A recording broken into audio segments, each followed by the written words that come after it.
Part 1. You ever watch a ceiling fan spin and wonder when the screws will finally give? That was my marriage, spinning fast enough to blur, held together by just enough threads to fool the eye. Until, one day, the screws started rattling. Name's Michael Carter. I'm 38, father of 2, husband to Susan. Architect by trade. I specialize in restoration, old buildings, worn down by time, brought back to life with patience and precision. Funny, isn't it?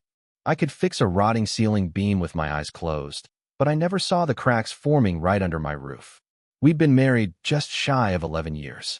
Built a comfortable life in a suburb that smelled like cut grass and asphalt in the summer. Susan worked in real estate. She was good at it.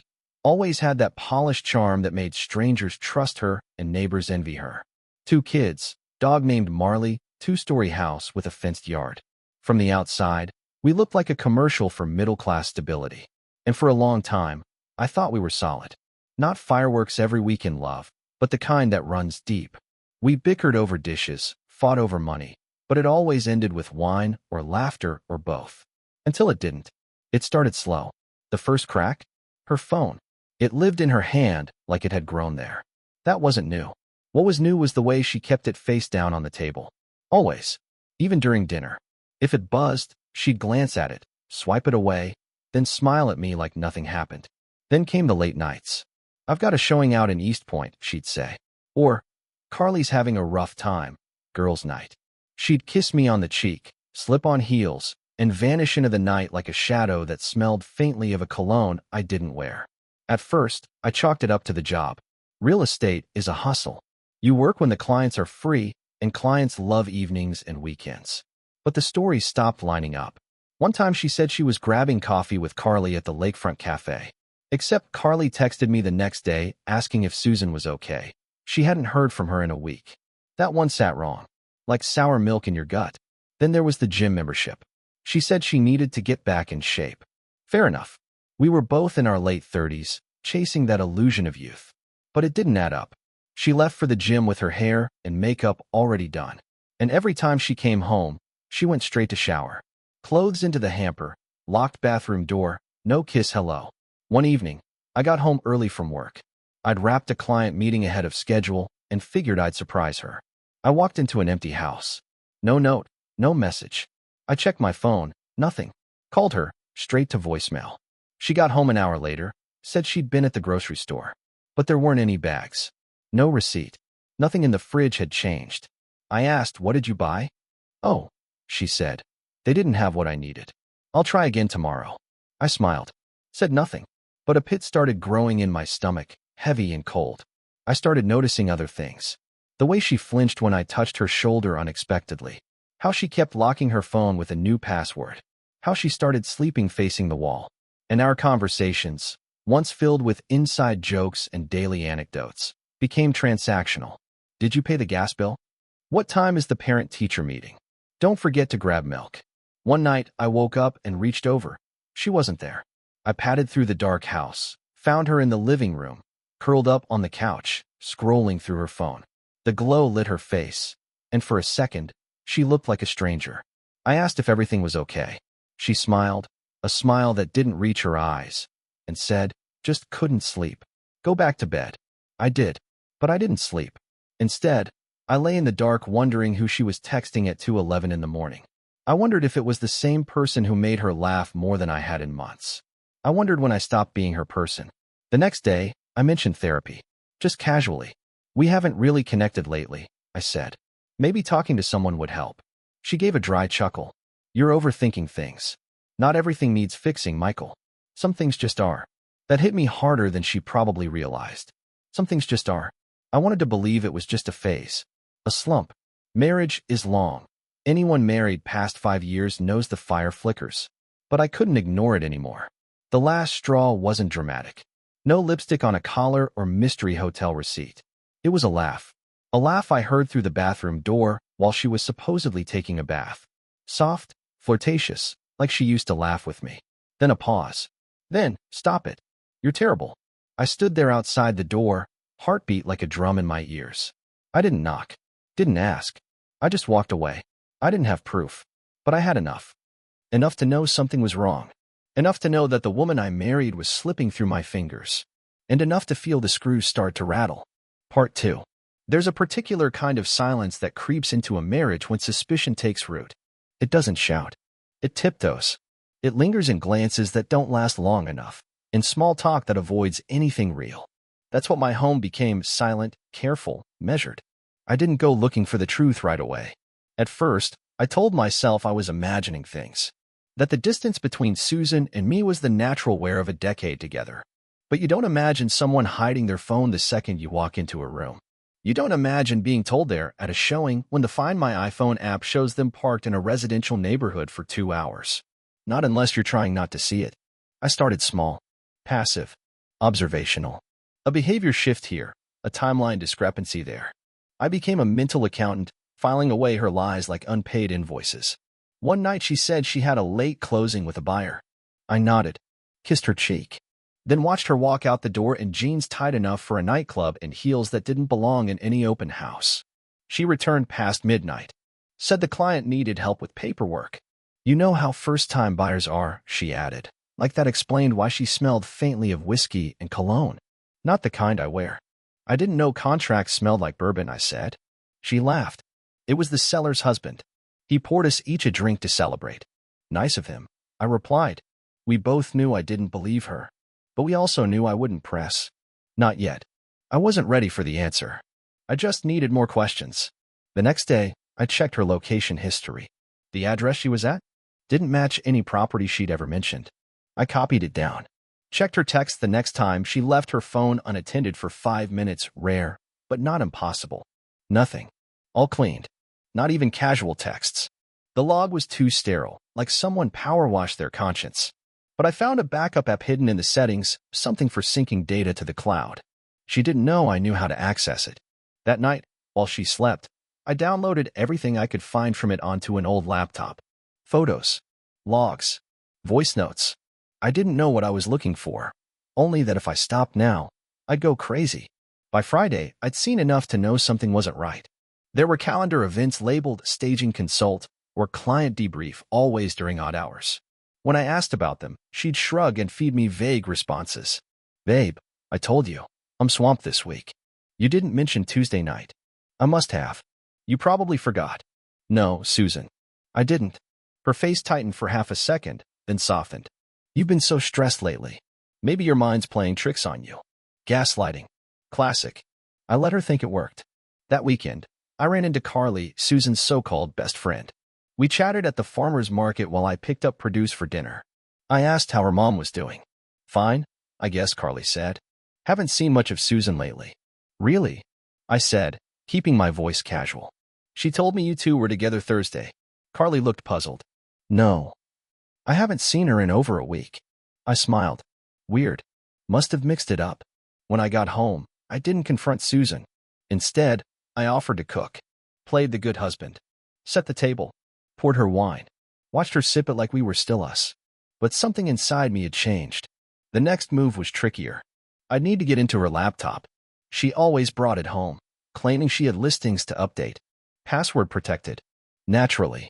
But my daughter, Abby, bright, observant, too smart for her own good, was playing with a notepad one evening, scribbling random letters. When I asked what she was doing, she said, I'm practicing mommy's code. I froze. What code, sweetheart? The one she types on the silver computer. It's the same as our address, but backwards. It wasn't just luck. It was a gift from the universe wrapped in childlike innocence. That night, after Susan went to sleep, I opened the laptop and typed in 1368 Oak backwards. Access granted. There wasn't much. She kept things clean, but I found one email thread with a man named David R. It was brief, sparse, but one line stood out. Same place as last time? I'll bring the wine. You bring that dress I like. The message was sent at 2:17 a.m. I stared at the screen, heart in my throat. Same place as last time. So it wasn't new. This had been happening. Repeating. Practiced. I didn't know who David was yet, but I knew enough to be certain of one thing. She was hiding more than I imagined. And the worst part? She was damn good at it. Part 3. It's strange how quiet a heart can be when it breaks. No thunderclap. No dramatic sobs. Just a stillness, like time itself exhales and says, Here it is. A week after I unlocked her laptop and found that email from David R., I decided I needed more confirmation. Proof I couldn't talk myself out of. The mind is a tricky thing. It'll lie to you to keep you sane. But I was done making excuses. I hired a private investigator. Quiet, discreet, and not cheap. His name was Curtis, a wiry ex-cop with sharp eyes and no small talk. I gave him Susan's license plate, her work schedule, and the few addresses I'd found tied to the man in the email. I told him I didn't want assumptions, I wanted facts. Pictures. Video if possible. I wanted the whole ugly truth in 4K. Curtis said he'd have something by the weekend. I spent the next 4 days living in a strange purgatory, half husband, half ghost. Susan didn't notice. Or if she did, she didn't care. She still left for client meetings with her curls pinned tight and perfume trailing behind her. Still checked her phone like it was a lifeline. Still kissed my cheek with lips I'd come to dread. I waited. And then Saturday came. Curtis texted at noon. We need to talk. I'm parked on your block. I stepped outside and got into the passenger seat of a beat-up black SUV. He handed me a manila folder, thick and heavy. I didn't open it right away. You sure you want to see this? He asked. I nodded. You're not gonna like it. I opened it. There were photos. Dozens of them. My wife, Susan, smiling, laughing, her hand in another man's. A tall man with dark hair, clean-cut, familiar in a way that made my stomach turn. Then I saw the license plate of the silver Audi in one of the shots. My brain connected the dots. David Reynolds. One of our mutual friends. Not close, but close enough that he'd been at our daughter's last birthday party. A friend of a friend I'd shaken hands with. Shared beers with. One of the photos showed Susan stepping out of a hotel room in a red dress I hadn't seen in years. Her lips were smudged. Her hair messy. David followed her out a minute later, zipping up his jacket. They kissed before walking to the car. Broad daylight. No shame. Curtis was saying something, but I wasn't listening anymore. My ears were ringing. My hands were shaking, but not with rage, with grief. Because there it was. The truth. Unfiltered. Undeniable. Ungraceful. The hotel name, the timestamps, the photos, every suspicion I'd buried under reason and routine was now stapled into a file on my lap. I thanked Curtis, paid him in cash, and walked back inside. The kids were with my sister that afternoon. Susan was out, some excuse about open houses on the west end of town. I sat on the edge of our bed, staring at the wall for what felt like an hour. I didn't cry. Not then. I was beyond that. Something colder had taken root in me. I laid out the photos on our bed, side by side. I forced myself to look at each one. Not to wallow. To understand. To see. I needed to burn away any last flicker of doubt. When Susan walked in a little before 5, I was still there, silent, still, eyes forward. She paused in the doorway, her purse dangling from her wrist. Her eyes drifted to the photos. She didn't scream, didn't faint. She froze. Michael, she started, voice already cracking. I didn't move. I can explain. No, I said, quiet and even. You won't. Her lips trembled.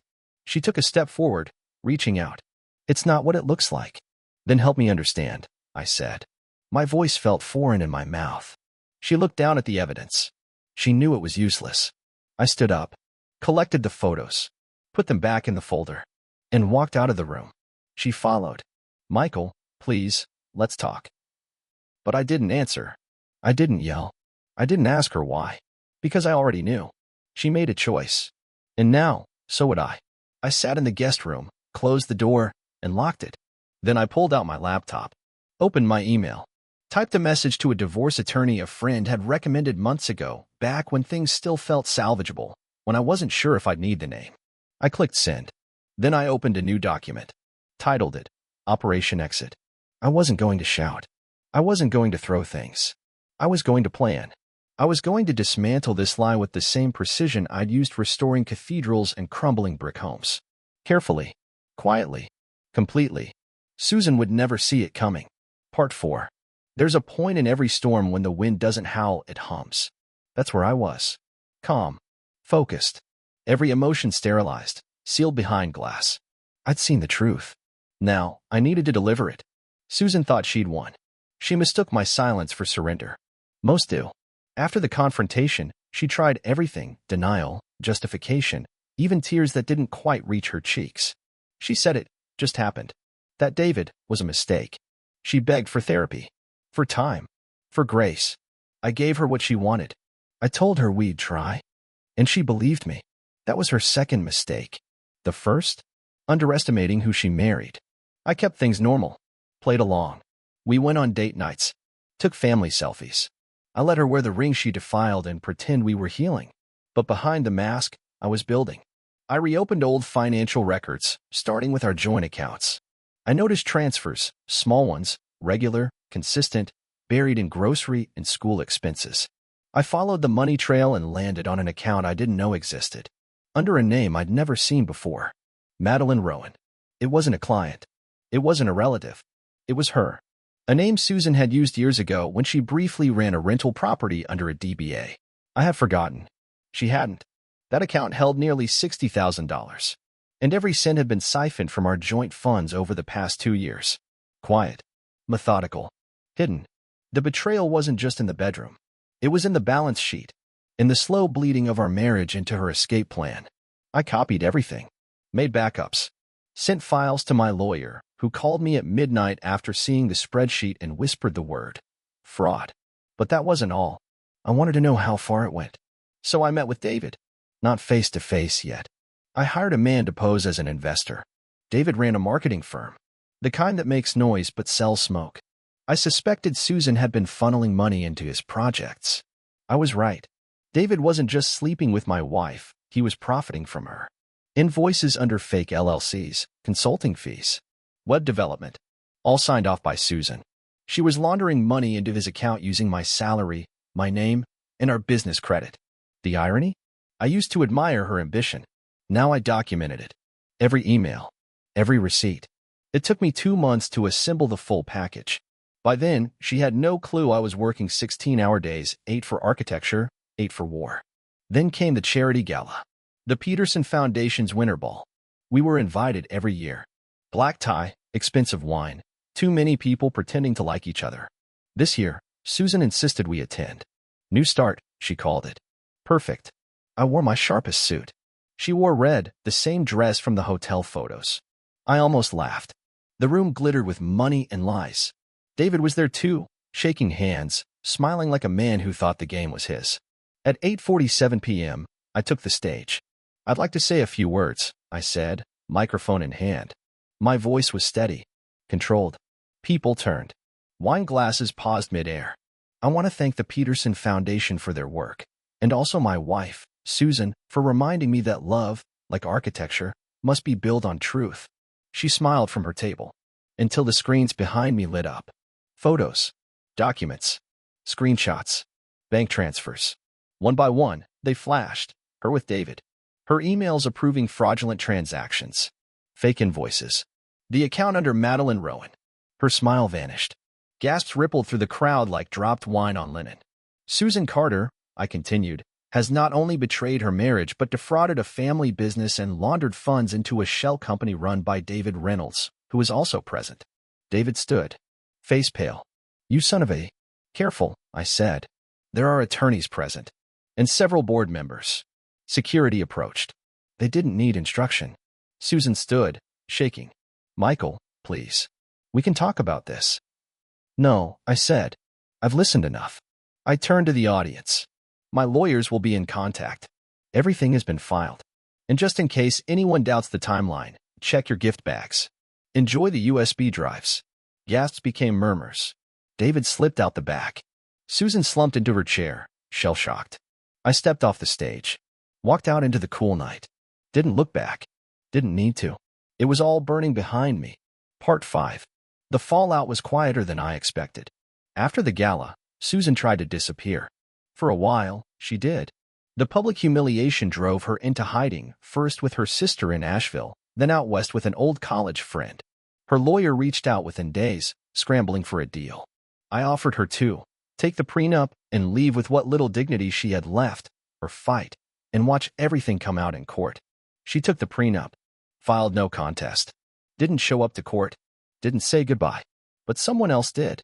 It happened a few weeks after the final decree. I was packing up the last of Susan's things when I heard a knock. I opened the door expecting a courier. Instead, I found her mother. Can we talk? She asked, holding a box labeled Christmas ornaments. She looked tired, weathered, but not surprised. We sat on the porch. She lit a cigarette. Said she'd quit 5 years ago, but this deserved the relapse. You kicked your mother out. How dare you, she said, but not to me. She was quoting someone. Susan said that when I caught her. That night, I said. I never told anyone. I know, she said. But I did. Turns out, I hadn't been the first to suspect. Her mother had known. Not about David, but about the spiral Susan had been in for years. The drinking, the missing money, the emotional affairs, the lies. She always had two faces, her mother said. The one she wore for the world, and the one she wore when she thought no one was watching. I tried to warn you once. I remembered that phone call now. 5 years ago. Short. Tense. I thought it was about Thanksgiving plans. It wasn't. I'd missed the message because I didn't want to hear it. Why tell me now? I asked. Because she's coming back. 3 days later, Susan showed up. She looked nothing like the woman who'd stood beside me for a decade. Her eyes were ringed with guilt and insomnia. Her frame thinner, like she'd been hollowed out. I know I have no right, she began, voice breaking. But I needed to see her. Abby. She was waiting in the living room. Reading. Innocent, still, though not untouched. Children feel more than they understand. My daughter had grown quieter since the split. Wiser. She still asked about her mother. Still hugged me like I was the only stable thing left. When Susan entered, Abby looked up. No scream. No tears. Just silence. Susan knelt beside her. I'm sorry, baby. I'm so sorry. Abby studied her for a long time, then said the thing that has kept me awake since. I told Daddy when I caught you. You thought I was asleep, but I saw. And I told him. That's why you had to go. Susan cried. Not for me. Not even for Abby. For herself. Because the only person who had ever seen her purely had become the one who banished her. She left after that. No goodbye to me. Just a hollow shell, swallowed by the life she wrecked. And I didn't celebrate. I didn't date.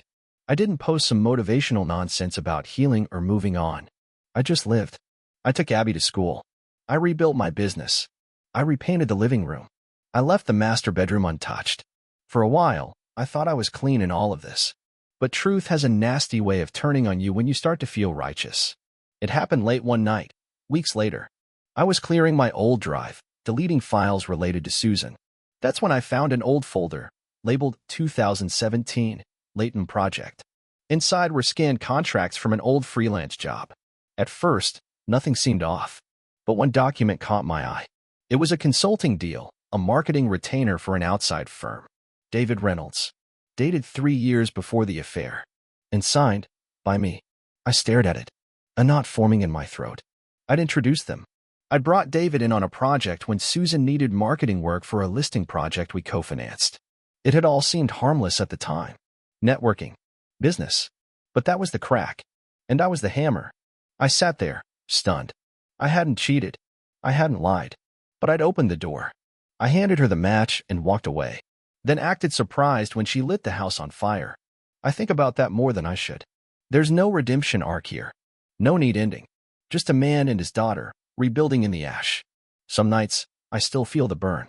Other nights, I sleep just fine. But I never forget. Because betrayal doesn't scream. It doesn't arrive with lightning and thunder. It comes with laughter. With smiles.